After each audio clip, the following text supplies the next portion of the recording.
Hey guys, कैसे हैं आप? आई होप कि आप सभी बहुत अच्छे होंगे एंड आपकी जो प्रिपरेशन है वो बहुत ही अच्छे से चल रही होगी। तो फाइनली हमारी जो एसबीआई पीओ की नोटिफिकेशन है वो आउट हो चुकी है।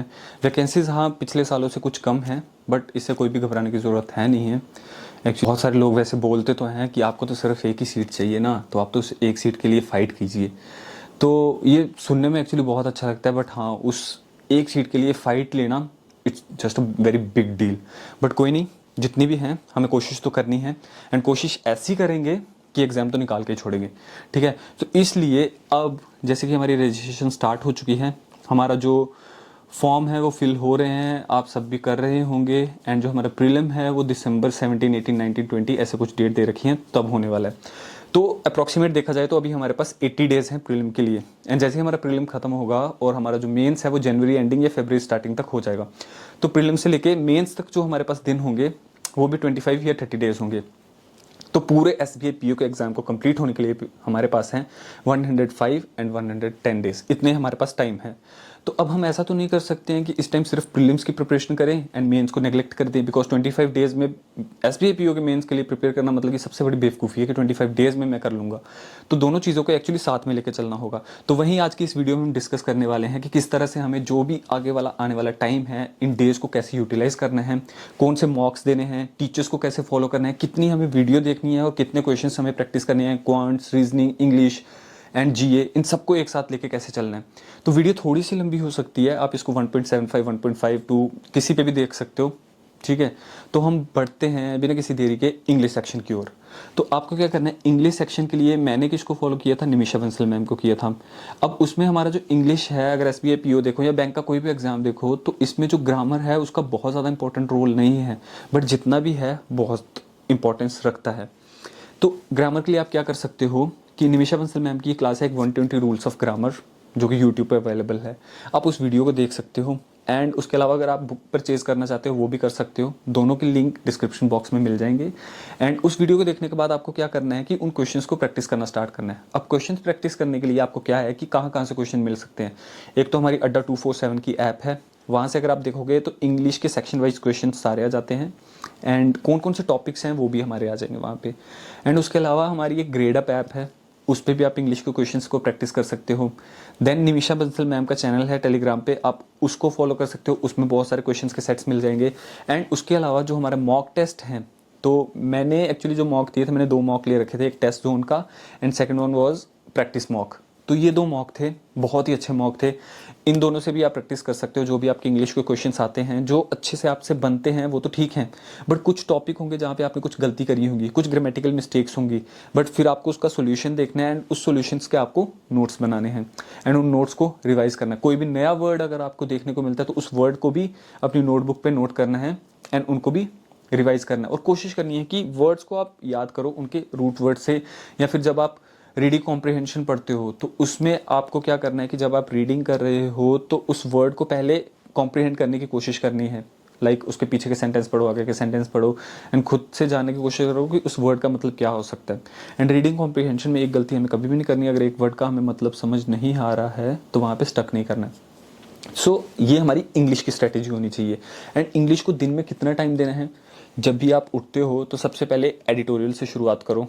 एडिटोरियल खुद से अगर नहीं पढ़ सकते तो मैम की क्लास आती है निमिषा बंसल मैम की यूट्यूब पे, वहाँ पे वो क्या करते हैं स्टार्टिंग में 8, 9, 10 जितने भी इंपॉर्टेंट वर्ड्स होते हैं उसकी लिस्ट आ जाती है, वो नोट डाउन कर सकते हो और उसके बाद एडिटोरियल पढ़ सकते हो। एंड उसके अलावा खुद से भी आप पढ़ सकते हो एडिटोरियल्स को।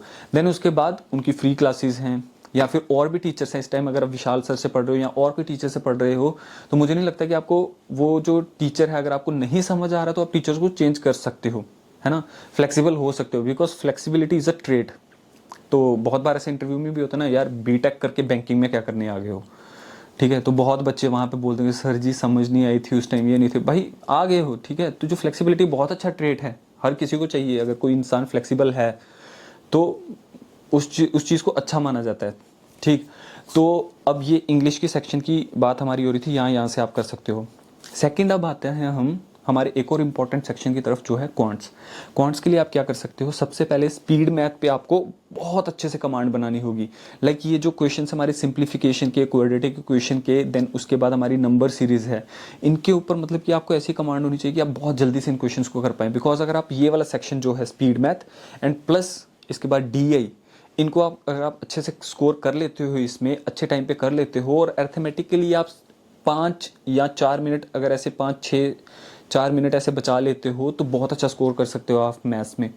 ठीक है, तो इसलिए उस टारगेट को अचीव करने के लिए हमें स्पीड मैथ पे कमांड अच्छी बनानी होगी। और स्पीड मैथ पे कमांड हम कैसे अच्छी बनाएंगे कि आपको अब से डेली जितने भी हमारे पास 80 डेज या 80 डेज, वैसे प्रीलिम्स में ये आएगा, तो 80 डेज के लिए आपको क्या करना है, डेली सेट बना लीजिए। 20 क्वेश्चन सिंप्लीफिकेशन के, 15 क्वेश्चन क्वाड्रेटिक इक्वेशन के, नंबर सीरीज से 10-10 क्वेश्चन, रॉन्ग नंबर सीरीज और मिसिंग नंबर सीरीज, इनके क्या करने हैं, 10-10 क्वेश्चन करने हैं। तो इस तरह का जो सेट है ये आपको डेली प्रैक्टिस करनी है विदाउट फेल। एंड उसके अलावा आपको प्रीलिम्स की 5 DIs बनानी है डेली। ठीक है, ये आपका स्पीड मैथ और DI वाला सेक्शन हो गया। उसके अलावा फिर आता है आपका अरिथमेटिक। तो अरिथमेटिक में आपको क्या करना है, कोई भी एक टॉपिक चूज करना है, परसेंटेज, रेशियो, प्रोपोर्शन, या फिर time, speed and distance, time and work, किसी एक टॉपिक को चुनिए, उसको पढ़िए एंड उसके रिलेटेड कोशिश कीजिए कि 20 क्वेश्चंस को प्रैक्टिस कर लीजिए। तो इतना आपका कोटा डेली होना चाहिए। अगर तो आपके कॉन्सेप्ट क्लियर हैं तो ये सब कीजिए, अगर कॉन्सेप्ट क्लियर नहीं है तो अभी भी आपके पास टाइम है, आप क्लासेस को देखिए, जो टॉपिक आपका वीक है उसको फिर से रिवाइज कीजिए। ठीक है, तो इस तरह से जो क्वांट्स है उस पर आपकी कमांड स्ट्रांग होनी चाहिए आने वाले 30-40 डेज में। ठीक है, एंड उसके बाद रिलीजियसली आपको प्रैक्टिस करनी है इन क्वेश्चंस की। तो क्वांट्स वाला सेक्शन है वो भी इस तरह से कवर हो जाएगा। और कोशिश कीजिए कोई भी टॉपिक ना छोड़े, बिकॉज मुझे याद है कि जब मेरा मेंस का एग्जाम हुआ था तो उसमें जो DI थी बहुत ही ज़्यादा मुश्किल थी, एंड मुझे एक DI मिली थी तो वो मेरे से मतलब बन गई। एंड उसके अलावा मेरी जान बचाई है मैथ्स में सिर्फ मिसलेनियस क्वेश्चंस ने, जो भी 2-2 मार्क्स के क्वेश्चन या 1.33 मार्क्स जितने के भी होते हैं, तो वो क्वेश्चंस मेरे से बन गए थे। एंड उसकी वजह से जो मेरा मैथ्स का सेक्शन है बहुत ही अच्छा हो गया था and I was satisfied literally. और मैं खुश था कि थैंक गॉड मैंने अर्थमेटिक को अच्छे से पढ़ लिया था, बातें नहीं सुनी थी किसी की भी कि भाई अर्थमेटिक को इंपॉर्टेंस देने की जरूरत नहीं है। तो उसकी वजह से जो मिसलेनियस क्वेश्चन है वो बन गए थे और एक DI बन गई थी, तो उससे कोटा पूरा हो गया अपना। ठीक है, तो ये चीज़ करनी है आपको क्वांट्स के लिए। थर्ड हमारी आती है रीजनिंग की सेक्शन। एंड रीजनिंग की सेक्शन में आपको क्या करना है कि जितने भी इसके मिसलेनियस क्वेश्चंस हैं, सिलोजिज्म हो गए, कोडिंग डिकोडिंग हो गए, इन सब क्वेश्चंस को आपको करना है। उसके अलावा डेली आपको 5 से 6 पजल्स बनानी है। ठीक है, तो इस तरह से इसका कोटा भी हो जाएगा। एंड इसके बाद जो हमारे पास टाइम बचता है उसमें आपको प्रीलिम्स का मॉक देना है, सिर्फ SBI PO के ही देने हैं। उसके साथ आप कंबाइन कर सकते हो IBPS PO के। ठीक है, इन 2 मॉक्स को आपको देना है। तो ये सारा जो हो जाएगा आपके 3 सेक्शन कवर हो जाएंगी। जब ये 3 सेक्शन कवर हो जाती हैं, अभी भी दिन का बहुत ज़्यादा टाइम बचा हुआ है। ठीक है, आप ये मत समझो यार ये करने में तो पता नहीं कितना टाइम लग जाएगा, कोई ज़्यादा टाइम नहीं लगता है। पूरा दिन आपके पास सिर्फ प्रिपरेशन के लिए ही है। हाँ, जो जॉब वाले हैं उनके लिए अलग बात है, एंड जॉब वालों ने भी इतनी प्रिपरेशन तो कर ही ली होगी कि वो आके अपना अपना प्लान कर सकते हैं।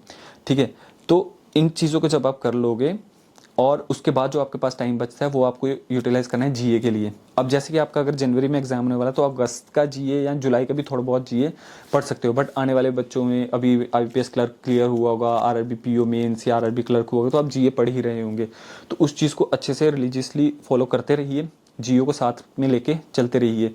ठीक है, एंड बचा इंग्लिश का डिस्क्रिप्टिव, वो मेंस के बाद ही करना है। ठीक है, तो इस तरह से ये तीनों सब्जेक्ट प्लस GA, इन सबको कंबाइन करके आपको आने वाले 80 डेज में करना है। एंड आई थिंक जितनी भी सफिशिएंट चीज़ें थी वो इस वीडियो में अभी तक कवर हो चुकी हैं। जो नहीं हुई हैं वो आप कमेंट बॉक्स में पूछ सकते हो, जो भी आपका डाउट है उसके ऊपर वीडियो बन जाएगी। ठीक है, तो अच्छे से प्रिपेयर कीजिए। कोई भी अगर आपको डाउट आता है कमेंट सेक्शन में पूछिए, मैं उसके ऊपर या तो वीडियो बन जाएगी या उसी कमेंट में आपको सोल्यूशन मिल जाएगा। एंड आने वाले टाइम पे मैं कुछ POs के जो मेरे फ्रेंड्स हैं या जो मेरे साथ रहते हैं जिनसे मैं मिलने वाला हूँ, उनके इंटरव्यूज़ भी इस पर मैं चैनल पे लाने वाला हूँ कि उनकी क्या क्या स्ट्रैटेजीज थी, किस तरह से उन्होंने इस एग्ज़ाम को निकाला, अब इंटरव्यू में उनका कैसा एक्सपीरियंस था, किस तरह से वो अपने डाउन टाइम में किस तरह से खुद को मोटिवेट रखते थे। ये सारी चीज़ें हम उस पॉडकास्ट टाइप जो भी होगा उसमें हम डिस्कस करते रहेंगे। ठीक है, तो जितना आपके लिए कंटेंट हो सकता है यूज़फुल वो सारा इस चैनल पे आएगा। तो आप इस वीडियो को लाइक कीजिए, चैनल को सब्सक्राइब कर सकते हैं। And all the very best. बहुत ही एनर्जेटिक होकर, बहुत ही एंथुसियास्टिक होकर इस टाइम पे अपनी प्रिपरेशन को कंटिन्यू रखें। Thank you.